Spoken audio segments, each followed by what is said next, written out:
Hello people. Let me introduce myself. I'm Joanna, and I will be performing videos of reflections in English. How about that? I hope you enjoyed it. Today, I will be commenting on the importance of keeping thoughts in order, a practice that allows you to take control over what surrounds you, assigning priorities and ways of carrying out activities. When you do not have order in your thoughts, this is reflected in your behavior, or in your day-to-day actions, that is, if you do not think about what your priorities are, or how activities can be carried out. You enter the sphere of the economic term called laissez-faire, laissez-passer, a French term that means to stop doing, to let go. And what happens is that the brain gradually begins to enter a zone of chaos where the emotional side is the most involved. The author, Carolina Gonzalez Arias, in her book, Organize Your Mental Closet and Live Better, explains it in a wonderful way, by making an analogy between the closet, a personal space that must be organized and updated over time, and the large warehouse of personal files, memories and sensations handled by the brain, which, by the way, it must undergo the same maintenance process. But what does all this mean? We can say that social constructionism plays an important role. Said in normal words, they are all the experiences lived, knowledge acquired, and sensations perceived throughout a lifetime, which accumulate over time, forming what each person is or can be. Unique.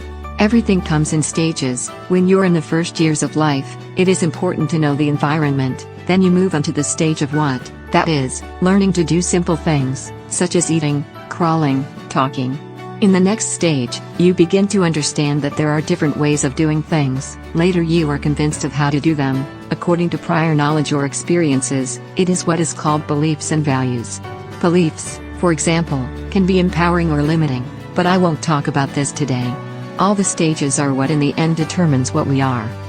It is not so easy. If you open your mind to the world, what happens is that the good and the bad enter, and it is deposited in the unconscious. Then at some point, you will have to clean the bad, because later on, without a doubt, it will start to bother you.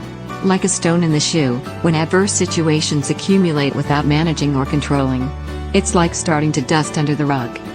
But if you remain closed, then, something worse happens. There will be no opportunity to move forward, nor create communications. Communicating is the basic tool to solve problems, or to satisfy needs. What is the keyword in this reflection? Planning. Being aware of priorities, of what you want to do and how to achieve goals and objectives, is the healthiest way to gain self-esteem, which leads you to mental, physical and emotional balance. A powerful word, I can, I could. You have to make this action a practice, a habit. And everything will start to flow as a result of that planning. Remember that the secret is that the scope of each goal or objective can be set by you.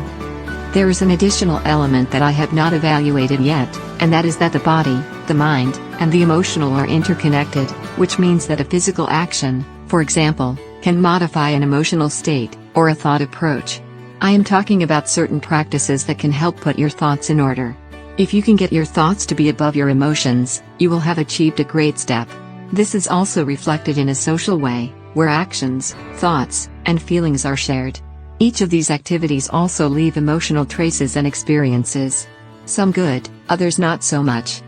Within the personal techniques to generate well-being, I can talk about breathing, meditation, relaxation, practicing a sport or hobby. Practice some activity that allows you to contemplate, see, listen, do catharsis, meditate, enjoy the silence, laugh. And from social activities, connect with family and friends, practice being thankful, forgiving, not judging, to begin to iron out rough edges, leaving small or large footprints, and opening the way for new situations of well-being with all the environments in contact. Today's reflection has come to an end. I hope you have enjoyed it. We will be preparing another video for you soon, in reference to other entrepreneurship issues. Stay tuned or hit the bell to stay in touch. This reflection is courtesy of Yo Empresario and 500 Notas para Emprender. It will soon be available at Amazon Kindle in the digital version, and written in English, 500 Notes for Ventures. Thank you very much, and until the next opportunity.